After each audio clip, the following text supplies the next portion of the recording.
Digo que tengo que estar así porque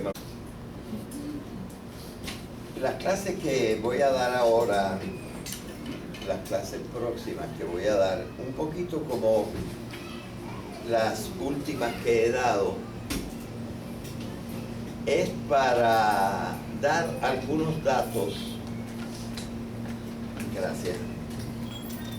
Es para dar algunos datos que pueden ser útiles para comprender a Roma, pero que no son ni siquiera el tratado de un período o de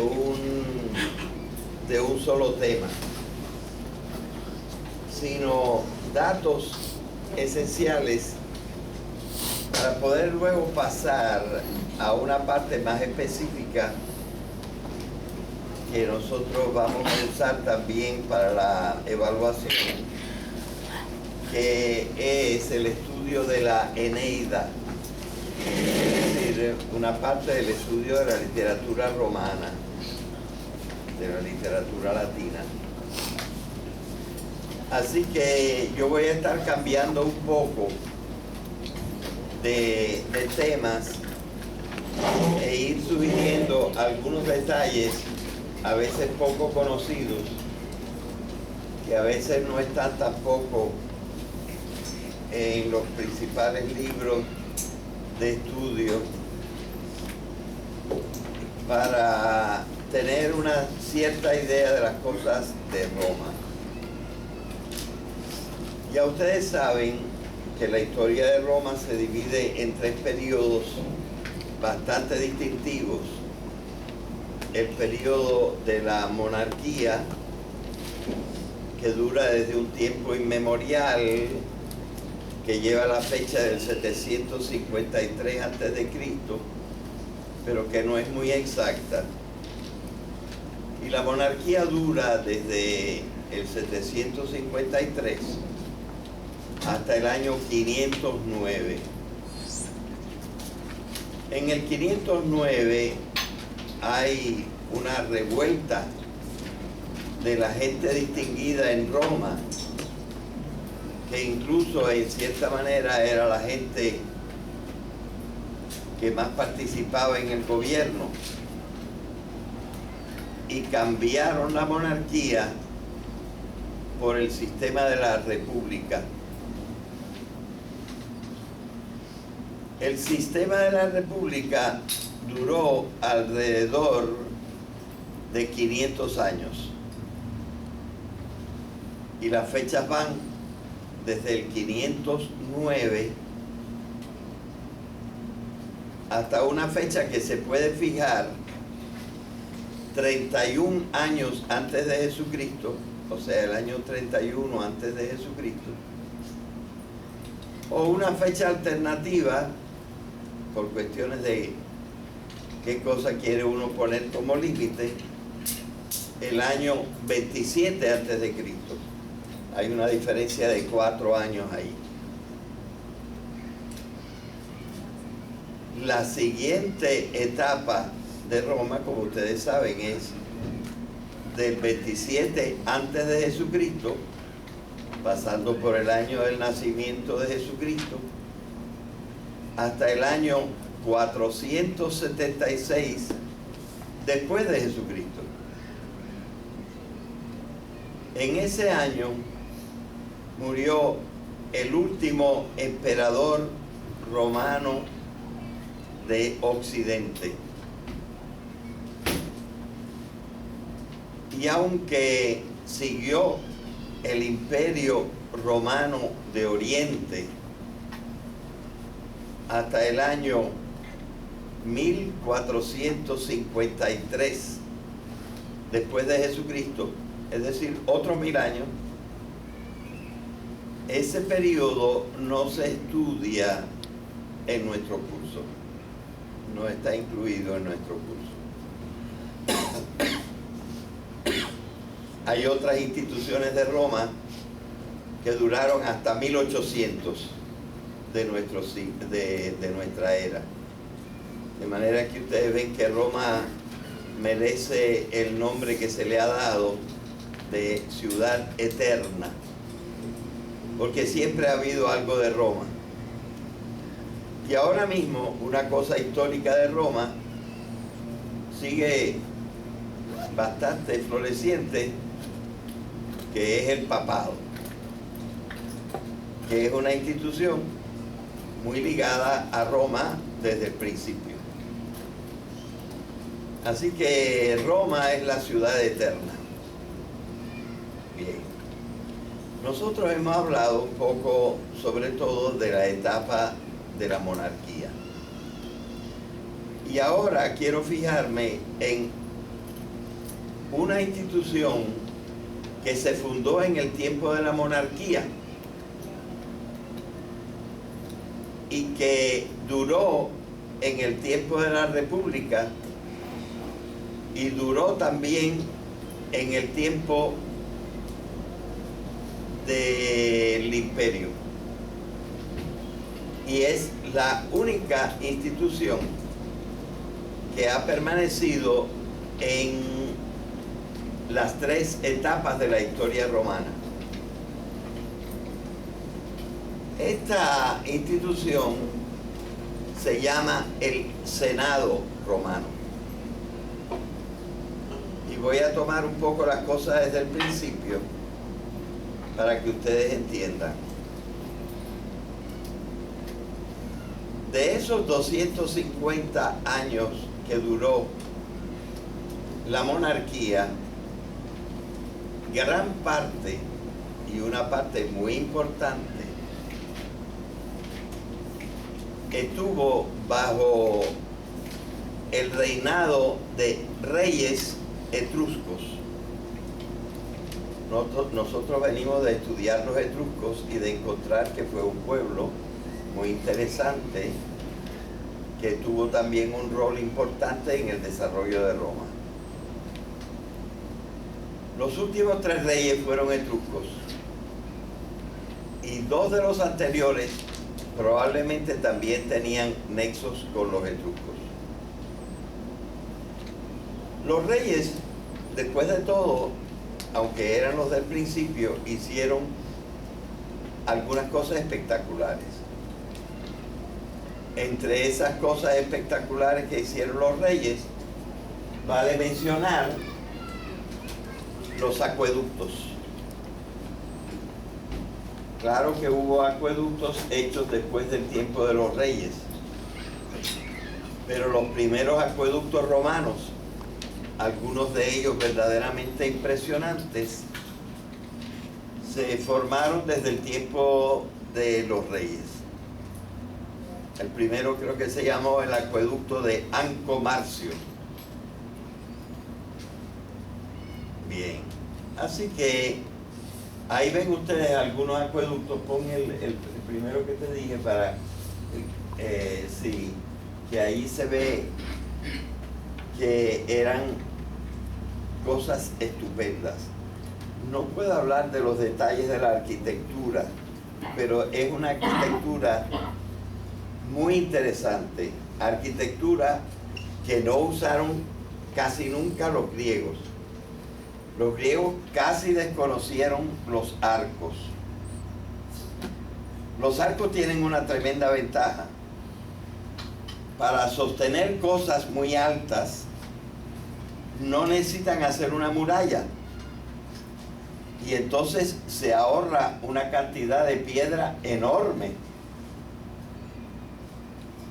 Así que este es el principal valor. Y además, no dividen la tierra completamente. Nos separan y hacen imposible el tránsito. Y son una forma, la forma más económica de llevar agua a las ciudades. Por ejemplo, nosotros en Roma, el agua venía de las montañitas, digo montañitas porque no son demasiado altas, que hay alrededor del Valle del Lacio. Pero esas montañitas están a más de 30 kilómetros de la capital, de Roma. Y entonces hacía falta llevar el agua hasta allá. Era por lo tanto necesario hacer un canal. Pero en aquel tiempo no había la tecnología para propulsar el agua por medio de bombas. De manera que tenía que hacerse por gravedad. El agua tenía que ir bajando. Ahora, el terreno subía y bajaba y el canal no hubiera llevado el agua hasta la ciudad, a menos de que se inventara una forma de que el canal estuviera a una cierta altura y que superara, como aquí estoy haciendo aquí desde la montaña, se cogía el agua más o menos a esta altura y se ponía en un canal y el canal se montaba sobre arcos. Entonces se iba bajando lentamente, poquito a poquito, el nivel hasta llegar a Roma. Y ya muy cerca de Roma, aunque no era para entrar en todas las casas, tenían el agua cerquita y tenían agua en bastante abundancia. Bueno, el primer acueducto se hizo en tiempos de los reyes. Otra cosa que se hizo también en el tiempo de los reyes fueron las primeras murallas de Roma. Roma tuvo 2 y en parte hasta 3 diferentes murallas mientras iba creciendo, y la muralla iba incluyendo más y más territorio. Pero la primera muralla que se hizo en el tiempo de uno de los reyes. De manera que ustedes ven que los reyes ya hicieron grandes cosas por la ciudad de Roma. Pero ahora me quiero fijar en una parte institucional. Y esta parte institucional que voy a nombrar es la que se llama el Senado, que estaba formado por miembros de las principales familias de Roma. Entonces quiero explicar más o menos cómo empezó el Senado y qué efectos tuvo el Senado sobre la población romana. Ustedes recuerdan que dijimos que Roma estuvo dividida en 4 cosas que eran territorios, pero que llamaron tribus. 3 tribus eran tribus realmente agrícolas y estaban en las afueras de la ciudad, y cada una tenía villas con mucho terreno alrededor para cultivar trigo, para tener animales, para cultivar hortalizas y cosas por el estilo, de tal manera que cada familia lograba casi sostenerse a sí misma con pocos trueques. Estas eran las 3 grandes tribus de gente en buena posición. Pero la gente que se había ido agregando después y que no fueron admitidas en estas 3 tribus, se apiñaba cerca del río en edificios más o menos altos, de 3 y 4 pisos,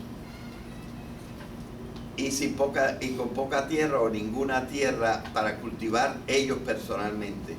Entonces tenían que emplearse como siervos de los otros o buscar alguna manera de subsistir. De manera que estaban entre los ricos y los pobres. Los ricos estaban en las 3 grandes tribus, y los pobres estaban apiñados en la tribu que se llamaba urbana. La tribu urbana, porque la urbs quiere decir la urbe, la gran ciudad, pero que en realidad eran los edificios altos y pegaditos unos con otros, no siempre en muy buen estado. Esto desde el tiempo de los reyes ya estaba así. Naturalmente que la gente rica era la que más se quejaba del gobierno, la que más se quejaba de los reyes. Y sobre todo tenían el barrenillo de que por qué los extranjeros iban a hacer lo que estuvieran gobernando en la ciudad de Roma.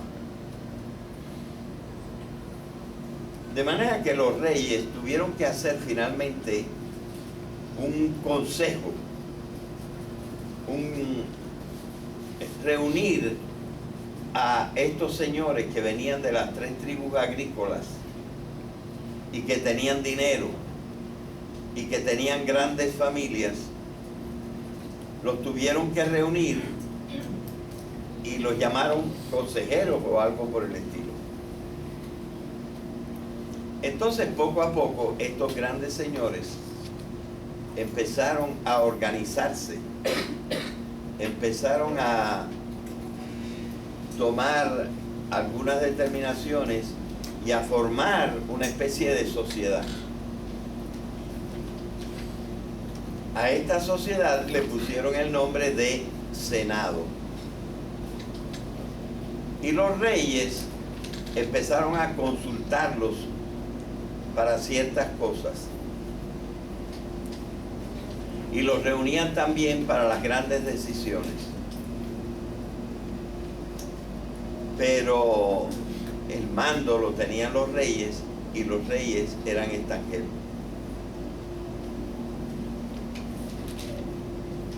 Precisamente esto fue lo que hizo que, por ciertas cosas sumamente interesantes, de las cuales William Shakespeare hizo una composición muy importante llamada El suicidio de Lucrecia,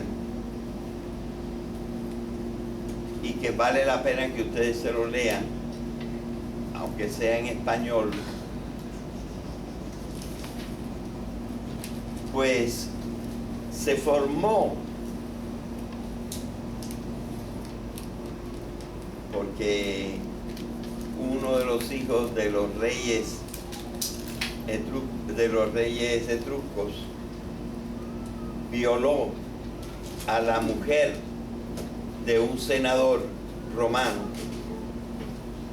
y esta mujer por despecho se suicidó, y esto fue lo que sirvió de detonante para que se hiciera el golpe de estado, en que se quitó a los reyes, se dejó eso de que los reyes gobernaban hasta morir, y los que formaron la república fueron precisamente las familias de los senadores. De manera que nosotros vemos que el paso de la monarquía a la república estuvo influenciada enormemente por los ricos romanos, que formaban las familias senatoriales, algunos de cuyos miembros formaban parte del Senado.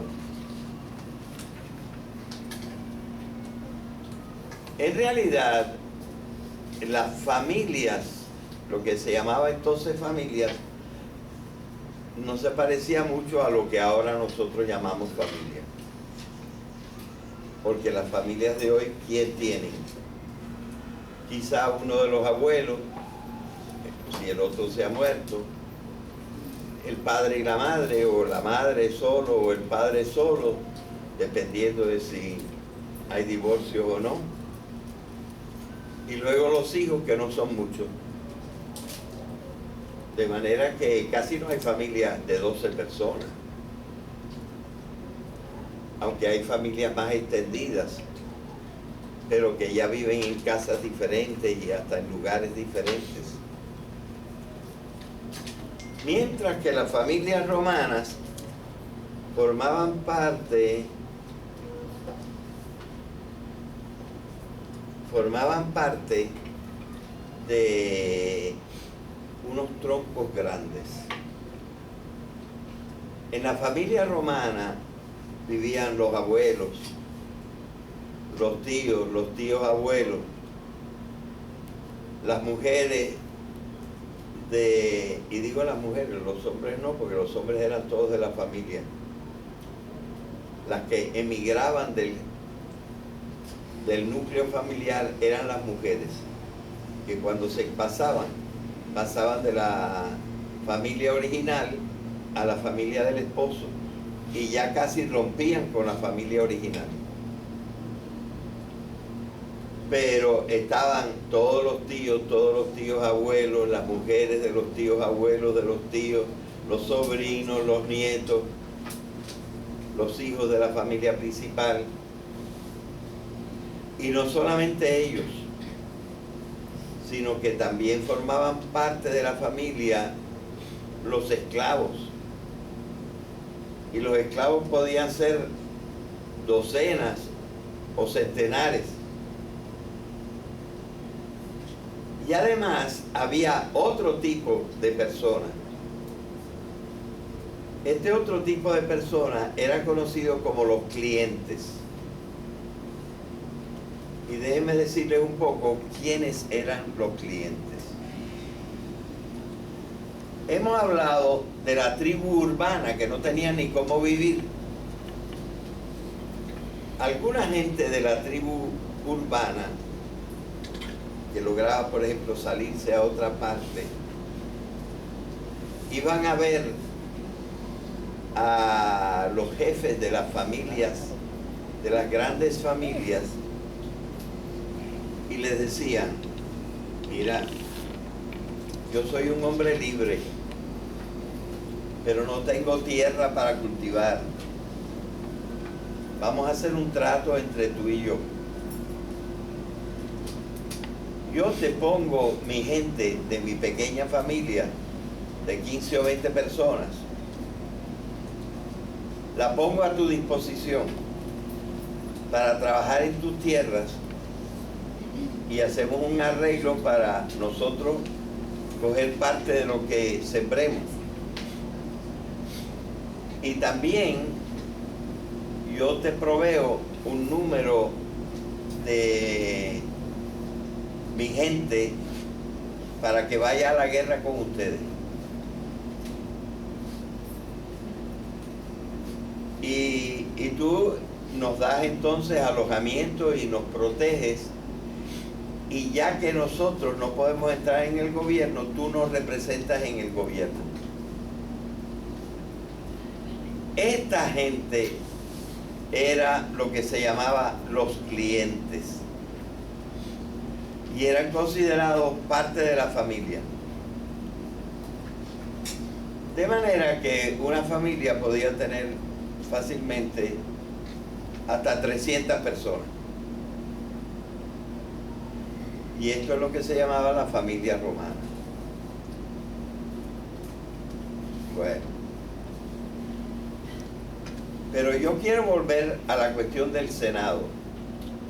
Estas grandes familias, hechas por 300 personas, pero que no todas eran iguales, porque había, como digo, esclavos, clientes y parientes lejanos.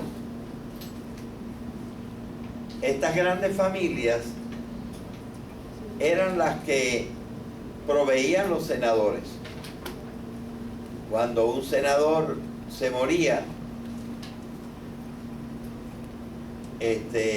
las familias competían entre sí para ver qué familia iba a nombrar a alguien de su familia y meterlo en el Senado, porque el Senado no podía tener más de 300 personas. Fue así como se formó un núcleo de gente importante que empezó a enterarse de las cosas de la política y que se encargaban de cosas de la política año tras año, mientras que los cónsules se quedaban un solo año. Así que había que consultar a los senadores. Oye, fulano, tú que estás aquí en el Senado desde hace tiempo, ¿cómo se hacía esto cuando pasaba una cosa como esta? Porque la gente de que estaba propiamente en el gobierno, los cónsules, no sabían, porque duraban un año. Mientras que el Senado tenía su secretaría, el Senado era vitalicio, tú eras senador mientras vivías, y cuando te morías, lo más probable es que a un pariente tuyo, a lo mejor a un hijo tuyo mismo, lo nombraran senador. Esta manera de elegir, que no es propiamente una elección, y sobre todo no es una elección democrática, se le da el nombre de cooptación. Una cooptación es una manera de escoger a los miembros de un grupo por los otros miembros de ese mismo grupo. Y así fue como el Senado fue el representante mayor de la tradición en Roma. Y los que no tenían ningún interés en que las cosas cambiaran, sino que todo se quedaba como ellos lo habían conocido y como ellos lo habían hecho y como lo que les daba poder a ellos.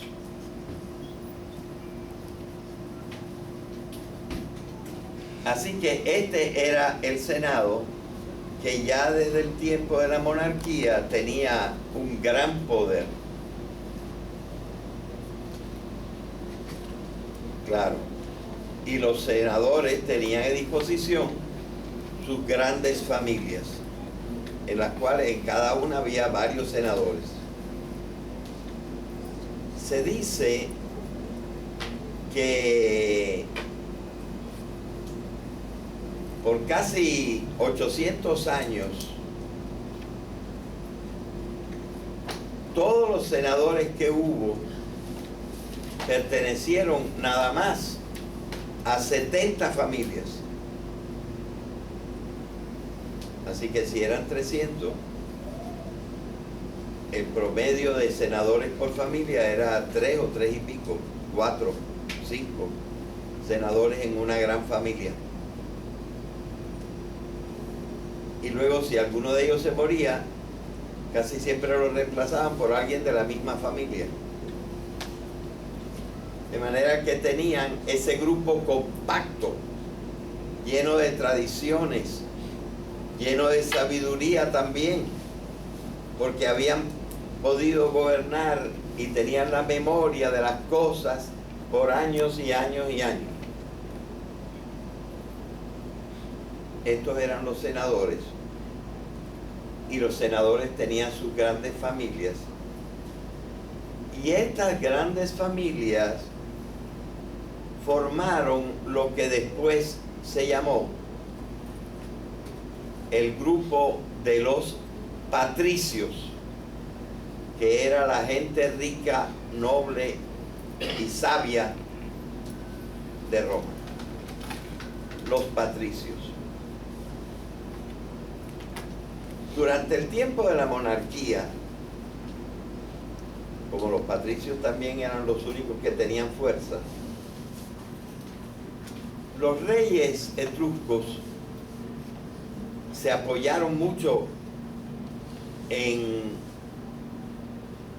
el pueblo bajo. El pueblo bajo se llamaba la plebe, los plebeyos. Y los romanos, los reyes romanos, les daban algunas cosas a los plebeyos que eran muy pobres, para que los plebeyos los apoyaran a ellos.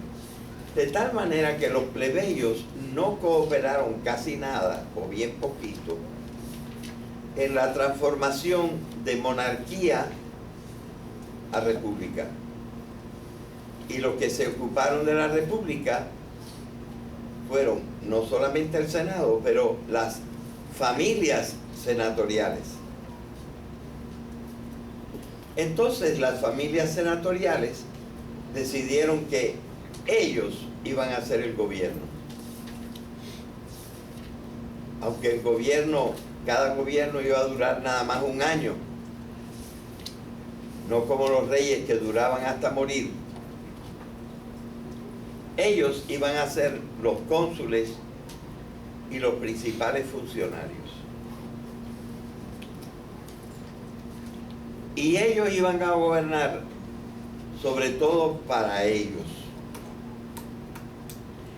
El gobierno al principio de la República casi no se ocupaba de los plebeyos. Los plebeyos tenían que agenciárselas como pudieran, porque el gobierno del principio de la República estaba enfocado a la buena gente, a la gente bien, a la gente poderosa, a la gente con medios, y no se ocupaban de los pobres y los que estaban hacinados en el medio de la ciudad. Así que se formó una división enorme en la ciudad de Roma entre patricios y plebeyos. Una gran diferencia entre los patricios y los plebeyos. Los únicos que podían ser cónsules y tener los otros principales puestos eran los patricios también. Y solo algún puesto bajito podía ser de los plebeyos. Casi ninguno prácticamente. Así que había una gran división. Esta división duró por un poquito más de 200 años.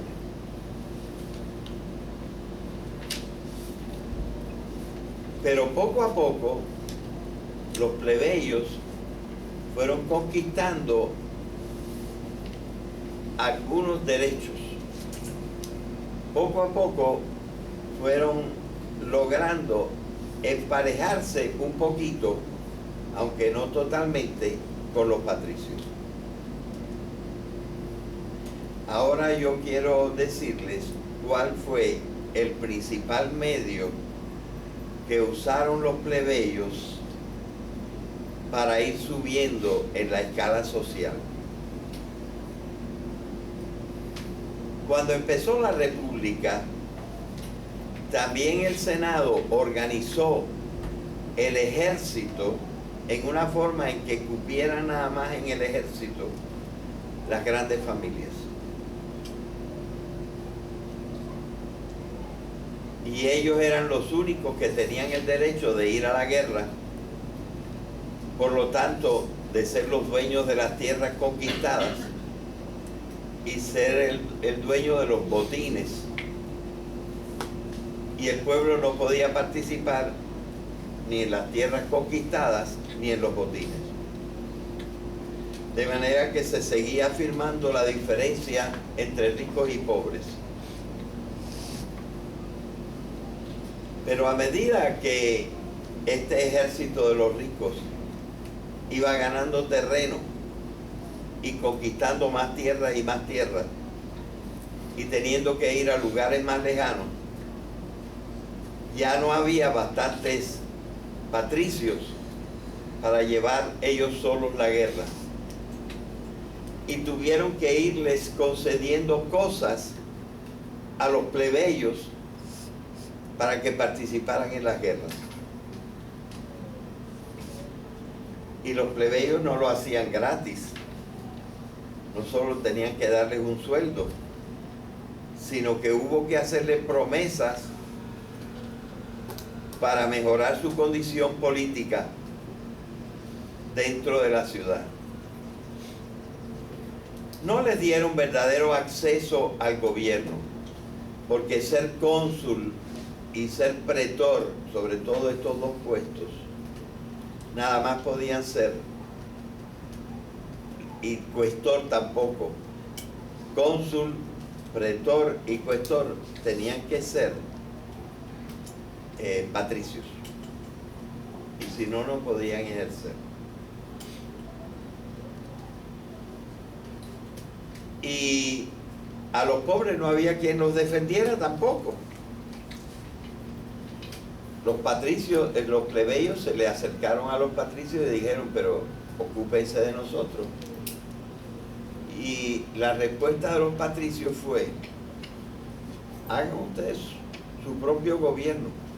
Nosotros siempre le vamos a mandar, pero busquen sus funcionarios que se ocupen de ustedes. Y así hicieron los plebeyos.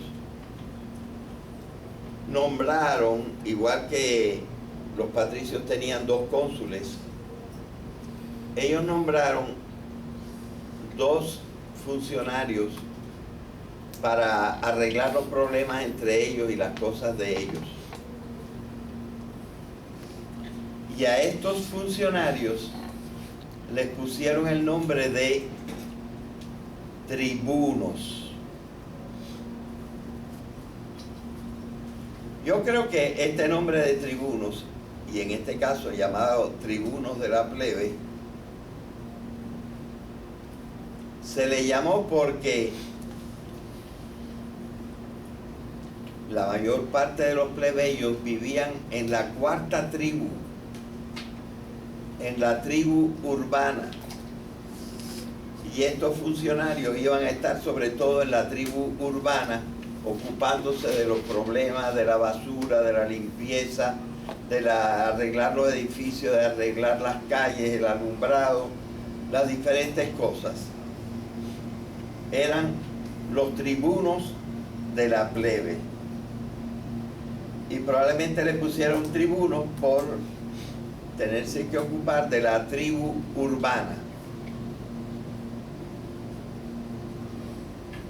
Quiero decirles que también los patricios tenían tribunos,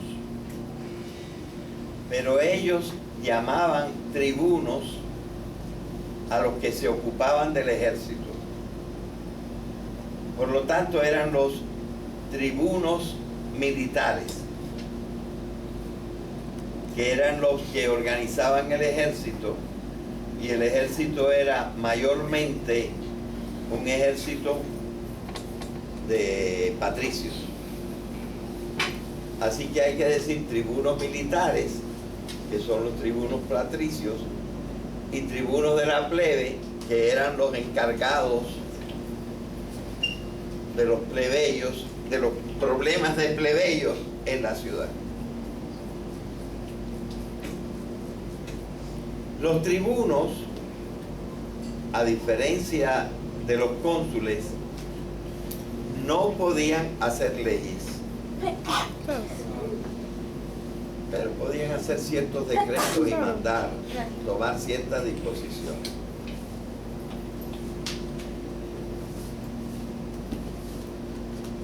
Pero si no podían hacer leyes, en compensación, ellos lo que sí podían hacer, es decir, que las leyes que hubieran aprobado los del gobierno propiamente, los cónsules y los pretores, si molestaban demasiado y perjudicaban demasiado a los plebeyos, ellos podían prohibir que esas leyes siguieran. Podían prohibir. Prohibir se dice en latín vetar. Y eso se llamaba el derecho de veto. Dar un veto era dar la disposición el tribuno que tal ley aprobada por los cónsules que perjudicaba mucho a los plebeyos no podía seguir. Así que algún poder ganaron los tribunos de la plebe. También la plebe tuvo otros funcionarios que se llamaron los ediles. Y quiero explicar por qué se llamaban los ediles y qué hacían. La palabra edes, que se escribe así, con este diptongo en latín, quiere decir lomita, lugar alto, montañita.